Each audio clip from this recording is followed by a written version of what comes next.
त्यामध्ये पर्यावरणाचा ऱ्हास सुरू आहे। खाणी ज्या दिलेल्या आहेत खाण मालकांना, लोकांना मोठ्या जिन्नून असे अनेक जे भाजपचे मोठे देणगीदार आहेत, त्यांनी गडचिरोलीमधलं जंगल तोडलं, गडचिरोलीमधल्या नद्या प्रदूषित केल्या, गडचिरोलीमधले डोंगर तोडले। त्याच्यामुळे जमीन जंगल हा जो ही जी घोषणा आहे आदिवासींची की आम्ही या जमीन जंगलचे मालक आहोत, तो आदिवासी विस्थापित झाला आणि डोंगरावरचा वाघ, बिबळे, जंगली प्राणी, साप हे आदिवासींच्या घरात आणि शाळांमध्ये घुसून बळी घेत आहेत। तुम्ही नक्षलवाद संपवला म्हणताय गडचिरोलीचा, म्हणून आदिवासींचे मृत्यू थांबलेले नाही आहेत, ते अशा पद्धतीनं आपण मारताय। कसला विकास करताय तुम्ही आदिवासींचा? उपचार मिळत नाहीत आदिवासींना साप चावल्यावर, विंचू चावल्यावर। आणि तुम्ही गडचिरोलीची स्टील सिटी करायला निघालेला 3 विद्यार्थिनींच्या मृत्यूनं जर या राज्यांचं सरकार हळहळलं नसेल, अस्वस्थ झालं नसेल, तर यासारखं निर्दयी सरकार नाही आहे। या राज्यातल्या सरकारी शाळा, जिल्हा परिषद शाळा यांची अवस्था जाऊन बघा। मी आश्रमशाळेविषयी बोलतोय आत्ता, जिथे आदिवासी राहत आहेत, जगतात मुलं, काय त्यांना मिळतं आहे तुमच्या विकासामुळं? तुम्हाला माहिती आहे का, त्या गडचिरोली जिल्ह्यामध्ये जो खाण उद्योग आहे, त्यांची जी वाहनं चालत आहेत, हजारो लाखो वाहनं जिथे चालत आहेत, त्या वाहनाखाली गेल्या वर्षभरामध्ये 150 आदिवासी चिरडून मेले आहेत। त्यांचा मृतदेहसुद्धा गायब केले जातात FIR नको म्हणून। रक्ताचं थरोळं साचतं गडचिरोलीच्या त्या रस्त्यांवर। एखादा आदिवासी कोणी आला, 5 मिनिटात ती बॉडी हलवली जाते आणि तिथे पाण्याचे फवारे मारून ते रक्त साफ केलं जातं आणि पुरावा न असे 1500 लोक आतापर्यंत मेले। मध्यंतरी मला इथे येऊन ते काही लोक भेटले। मी आता जाणार हा साधारण 1.5 ते 1 वर्षातला आकडा आहे आणि याचा कुठेही ही नोंद ठेवत नाहीत जिल्ह्याचा कलेक्टर। खाण मालकांच्या दबावाखाली त्यांना नुकसान भरपाई द्यावी लागेल म्हणून 1500 लोक मेलेले आहेत। आम्ही उचलू। मुख्यमंत्री काय करतो आहे? आदिवासी विकास मंत्री काय करतायत? मला सांगा, यासाठी विकास हवा आहे का तुम्हाला? काय मिळतं आदिवासींना? आदिवासींना विस्थापित केलं आहे तुम्ही। कसला रोजगार आणताय? किती रोजगार मिळाला आहे तिकडे? हे तुमचे सगळे भारतीय जनता पक्षाचे देणगीदार जे तुम्हाला लाच देतात, त्यांना तुम्ही गडचिरोलीचं जंगल, डोंगर, नद्या उद्ध्वस्त करायला दिलेलं आहे। ज्या 3 मुलींचा मृत्यू झाला तो काल रेकॉर्डवरच आहे सर्पदंशाने। ज्या 3 मुली हॉस्पिटलमध्ये आहेत, त्यातल्या एका मुलीच्या आजोबांशी टीव्ही मराठीच्या प्रतिनिधींनी, गजानन मटेंनी बातचीत केली, तेव्हा त्यांच्याशी बोलताना त्यांनी सांगितलं की बेड नव्हता झोपण्यासाठी आणि त्या मुली खाली झोपल्या होत्या आणि त्यांच्या कानाला साप चावला, अशा पद्धतीची माहिती त्यांच्या आजोबांनी टीव्ही। बरोबर आहे ना? मग मी तेच सांगतोय ना, आश्रम शाळांना जो निधी दिला जातो तो कुठे जातो? कोण खातोय? हे कोणाचे लोक आहेत? या 3 सर्पदंशाची घटना समोर आल्या आतापर्यंत। असंख्य मुलं आणि मुली विंचू आणि सर्पदंशानं त्या भागामध्ये मरण पावलीत। आदिवासी पाड्यांवर रुग्णवाहिका नाही। तुम्ही पाहिलं असेल की झोळीमध्ये रुग्णांना न्यावं लागतं आहे, प्रेत झोळीतून न्यावी लागत आहेत। एखाद्या रुग्णालयामध्ये सरकारी जर कोणी मृत्यू झाला लहान मुलाचा, तर आईवडिलांना ते प्रेत आपल्या खांद्यावर टाकून घरापर्यंत न्यावं लागतं। रुग्णवाहिका नाहीत। ही राज्याची आदिवासी आणि आरोग्य व्यवस्थेची धिंडवडे आहेत आणि देवेंद्र फडणवीस विकासाच्या गोष्टी करतात, नरेंद्र मोदी विकासाच्या गोष्टी करतायत। कोणाला तुम्ही मूर्ख बनवताय? नक्षलवाद संपवला म्हणून सरकार। नक्षलवाद कोणासाठी संपवला? या उद्योगपतींसाठी, आदिवासींसाठी नाही। आदिवासींचं मरण या मार्गाने सुरूच आहे ना। नक्षलवाद संपवल्याच्या गोष्टी करतात ते उद्योगपतींच्या सुरक्षेसाठी यांच्या। आदिवासी मरतोच आहे। आदिवासींच्या ह्यातूनच एखादा नक्षलवादी परत निर्माण होतो, तेव्हा त्याला गोळ्या घातल्या जातात। ज्या 3 मुलींची प्रकृती गंभीर आहे त्यांच्यावरती उपचार सुरू आहेत, पण त्यातल्या काही मुलींची प्रकृती अजूनही खालवत अत्यंत गंभीर आहे। मी सकाळीच माहिती घेतली। मी सकाळीच नागपूरला फोन करून माहिती घेतली।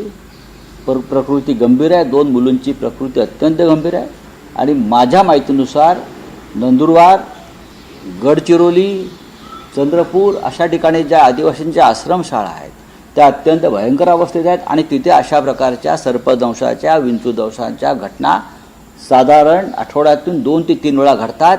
अनेकांचे मृत्यू हे रेकॉर्डवरती आलेले नाहीत. तुम्ही किंवा शिवसेनेचे नेते किंवा उद्धव ठाकरे या भागामध्ये आश्रमशाळांना मी आता मुंबईत गेल्यावर या विषयावरती युवा नेते आमचे युवासेना प्रमुख आदित्य ठाकरे यांच्याशी मी बोलणार आहे. कारण याचं कारण असं आहे, ही विद्यार्थी आहेत, ती मुलं आहेत, हे आदिवासींमधले जेएनजी आहेत सध्या त्या भाषेत बोलायचं तर.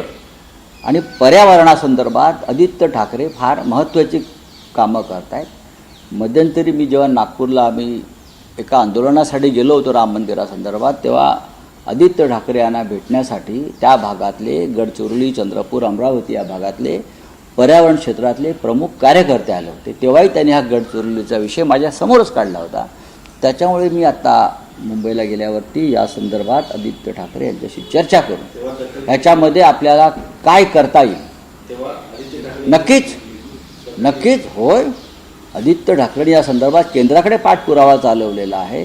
काही प्रकरणं त्यांनी ग्रीन ट्रायब्युनलमध्ये नेलेली आहेत आदित्य साहेबांनी. त्याच्यामुळे असं नाही की काल या 3 मुलींच्या मृत्यूनं मी इतका अस्वस्थ आहे की इतकं जगणं सोपं हे झालं आहे, मृत्यू सोपा झाला आहे. या महाराष्ट्रामध्ये आदिवासींचा जे या भागाचे खरे भूमिपुत्र आहे, झारखंडमध्ये, छत्तीसगडमध्ये, ओरिसामध्ये आदिवासींवर ज्या प्रकारचे अत्याचार सुरू आहेत ते अत्यंत भयंकर आहेत. 3 मुलींचा मृत्यू जर हे मी तर सांगणार आहे आदिवासींना, तिकडे साप पकडा, गडचिरोलीमध्ये मुंबईला या आणि मंत्र्यांच्या घरात सोडा, मग त्यांना कळेल मृत्यूचं भय काय असतं ते. 3 दिवस बाकी आहेत संसदेच्या कामकाजाचे. हा मुद्दा महाराष्ट्राचा अत्यंत महत्त्वाचा मुद्दा आहे. तुमचे महाविकास आघाडीचे खासदार आहेत तिथं, तुम्ही हा मुद्दा संसदेमध्ये कसा करता हा मुद्दा दिल्लीत उचलायला पाहिजे. राज्यातले मंत्र्यांना का नुसतं पोसायचं आहे का आम्ही सरकारी खर्चानं. राजीनामे द्या आदिवासी मंत्र्यांनी आणि तिकडल्या पालकमंत्र्यांनी.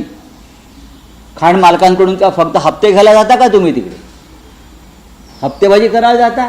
माझ्याकडे आकडे आहेत,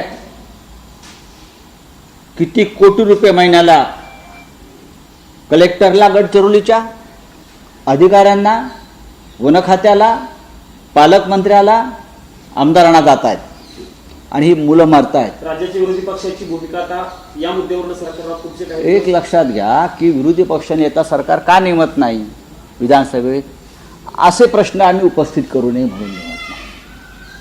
बरोबर आहे. पण जरी तुम्ही विरोधी पक्ष नेता नेमला नाही तरी संजय राऊत हा त्या जनतेचा विरोधी पक्ष नेता आहे, हे लक्षात घ्या. मी गप्प बसणार नाही. मला या 3 मुलींच्या मृत्यूने फार अस्वस्थ केलेलं आहे. पैसे कुठे जातात म्हणजे मंत्र्यांच्या खिशात जातात. 25% कमिशन आश्रमशाळेत सुद्धा आदिवासींचं. धर्मराव बाबा आत्राम नावाचे तिकडे एक मंत्री आहेत, आदिवासींचे राजे काय काय म्हणतात त्यांना, ते आहेत. काय करतायत. पॅलेसमध्ये राहता का तुम्ही आदिवासींच्या रक्तावर. आदिवासीच्या सर्व मंत्र्यांनी राजीनामे दिले पाहिजे. कुठे आहेत ना रज हिरवळ तुमचे. आदिवासी दिन साजरा केला त्यांनी. कसला आंतरराष्ट्रीय नाचवतात आदिवासींना आणि मनोरंजन करून घेता तुम्ही. काय आदिवासींचं फूड कल्चर, आदिवासींचं अमुक कल्चर. अरे पोरं मरतायत बघा रे आदिवासींची पोरं मरतायत. ब्युटिफिकेशन केलं जातं फक्त. शो करतायत. आंतरराष्ट्रीय आदिवासी दिवस कशाला आंतरराष्ट्रीय. और महाराष्ट्राचा आदिवासी दिवस करा ना तुम्ही. काय चाललंय बघा. या सगळ्या आदिवासींना माझं आव्हान आहे, मी बोलणार आहे. पकडा तिकडे साप आणि विंचू आणि सोडा यांच्या घरात. हे आंदोलन पाहिजे. वर्षावर सोडा साप, मग कशी यांची पोरं सैरावैरा धावतायत, मग त्यांना कळेल. अमित शहा सभागृहामध्ये बोलण्यासाठी तयार झालेली आहे. किरण उपकार करतात का आदिवासी. आपले अमित शहा बोलायला तयार झाले सभागृहात. उपकार करतायत संसदेवर, लोकशाहीवर, देशावर उपकार कर रहे क्या. मेहरबानी कर रहे. आने दो ना, देख लेंगे. उशीर झाला बोलायला नहीं भाई मेहरबानी कर रहे हैं ना, मैं आ रहा हूँ भाई. मेहरबानी करतात क्या ते. महाराष्ट्रातील 5,000 अधिक कंपन्या दुसऱ्या राज्यामध्ये गेल्या किंवा त्या कंपनीतली परदेशात गेलेल्या आहेत अशी माहिती. 3,500 कंपन्या बंदही झालेल्या आहेत. याचं उत्तर देवेंद्र फडणवीसांनी द्यावं बरं का. गुंतवणूक येते आहे, गुंतवणूक आली. महाराष्ट्र प्रगतीपथावर आहे. कुठे आहे प्रगतीपथावर महाराष्ट्र? कुठे आहे रोजगार महाराष्ट्रात? सांगा बरं. कशामुळे या कंपन्या जातात? सरकारच्या धोरणाला कंटाळून, सरकारच्या खंडणीखोरीला कंटाळून. उद्योग मंत्री तर उदय सामंत आहेत. हो, ते उद्योगमंत्री आहेत म्हणजे नक्की कोणाचे उद्योगमंत्री आहेत?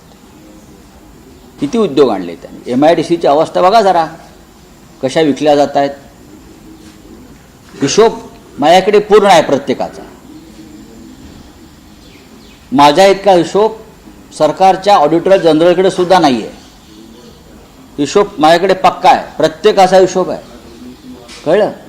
हां, कसं फावडे घेऊन बसलेले आहेत आणि कसं खोऱ्याने पैसे तिजोरीचे आणि जनतेचे लुटतायत. जमिनी कशा लुटल्या जात आहेत, प्रॉपर्ट्या कशा विकल्या जात आहेत. हां, शाळेपासून आरोग्य खात्यापर्यंत आदिवासीपर्यंत फक्त लाचखोरीच सुरू आहे. कुठे जातोय निधी? काय करतायत देवेंद्र फडणवीस? मला सांगा ना, काय करतायत? सर, मंगलमिलन सुरू एनडीएच्या खासदारांचा हातात तिरंगा झेंडा घेऊन मोदींच्या समोर सगळे खासदार आता. मूर्खांचा कारभार आहे तो. मानसिकदृष्ट्या हे लोक विकलांग झालेले आहेत. हे मनोरुग्ण आहेत आणि या मनोरुग्णांवरती आता उपचार होणं जरा कठीण आहे. लक्षात तुम्हाला सांगतो मी, सरकार बदलणं आणि या मनोरुग्णांवरती सामुदायिक उपचार करणं एवढाच एक आता मार्ग शिल्लक आहे. यांना गुंगीचं औषध देऊन झोपवलं पाहिजे सगळ्यांना, किंवा यांना चहातून भांग दिली पाहिजे, शांत पडून राहतो. बोल्या. लास्ट मंथ के प्रोटेस्ट को लेकर आज हाउस एड्रेस करेंगे. बीजेपी बोल रही है कि डिस्टर्ब ना करे अपोजिशन हाउस को. क्यों? किस तरीके से देखते हैं? डिस्टर्ब क्यों नहीं करें? अमित शाह आने वाले हैं. अफवाह है ये लोग अफवाहें फैलाते हैं. अमित शाह ने अगर आने का मन बनाया है तो क्या मेहरबानी कर रहे हैं क्या देश पर, लोकतंत्र पर, संसद पर? आपको आना ही पड़ेगा. तो जनता की ताकत है. जिस तरह से आपने जंतर मंतर पर बच्चों पर गोलियां चलाई, पैलेट गन, टीयर गैस छोड़ा है, बहुत कुछ किया है, अत्याचार, आपको जवाब देना पड़ेगा. आपको तो इस्तीफा देना चाहिए. अगर कोई दूसरा मंत्री होता कांग्रेस का तो इस्तीफा ले लिया होता ये लोगों ने. शिवराज पाटिल साहब ने सिर्फ एक बार कपड़े बदले क्या वहाँ वो बम स्फोट के जाकर, आपने इस्तीफा ले लिया उनका. और आपने बच्चों पर इतना अत्याचार किया है, हाँ, मारा है बच्चों को, टीयर गैस छोड़ा है. तो आप क्यों बैठे हो? आप कौन है? आप भगवान है क्या? कौन है आप? आपको भी एक बच्चा है. झारखंड का प्रदेश भी जो है वो भी वायलेंट हो गया. वहाँ पर भी देखिए, अभी पूरे देश में ये होगा. यहाँ वायलेंट हो गया. जनता, खास करके युवा, जिस तरह से विद्रोह पर उतर आई है, तो ये सरकार को जाना पड़ेगा. जो भी जहाँ भी किसी भी राज्य में सरकार जनता के खिलाफ काम करेगी, युवाओं के खिलाफ काम करेगी, वहाँ की युवा सड़क पर आएंगे और अब उनको रोकना नामुमकिन है और मुश्किल भी है. सर, जंतर मंतर पे जो कुछ भी हुआ, गृह मंत्री का इस्तीफा आप मांग रहे हैं. झारखंड में आंदोलनरत छात्रों पे भी बल प्रयोग किया गया, वहाँ पे किसका इस्तीफा मांगेंगे? देखिए, झारखंड में अगर ये हुआ है तो जिम्मेदारी वहाँ के मुख्यमंत्री की है.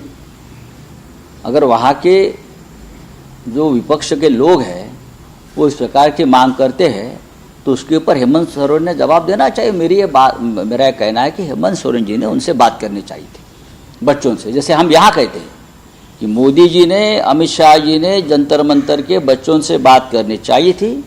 उसी तरह से अगर हज़ारों के संख्या में लोग रांची में उतरे हैं बच्चे, तो उनसे भी बातचीत और संवाद होना चाहिए था. वो नहीं हो गया, इसलिए बच्चे इस प्रकार से हिंसक हो गए हैं. वंदे मातरम पहली बार लाल किले से गाया जाएगा इस बार. तो क्या हो गया? पहली बार किधर बोला? इस देश में वंदे मातरम की शुरुआत तो कांग्रेस के काल से हुई है ना. कांग्रेस के अधिवेशन में पहली बार ये वंदे मातरम गाया है. ये नाटक बंद करो, बोलो मोदी को, ये नौटंकी बंद करो. आपका वंदे मातरम से कोई संबंध नहीं है. जो लोग देश के स्वातंत्र्य मिलने के बाद 50 साल तक अपने कार्यालय पर तिरंगा नहीं फहराते, वह वंदे मातरम गाने का नौटंकी कर रहे हैं क्या? हमें मत सिखाइए देशभक्ति, आपसे सीखने की ज़रूरत नहीं है. ये देशभक्ति और वंदे मातरम कोई इवेंट नहीं है, ये आत्मा है हमारा. जो मोदी के पास नहीं है। Thank you.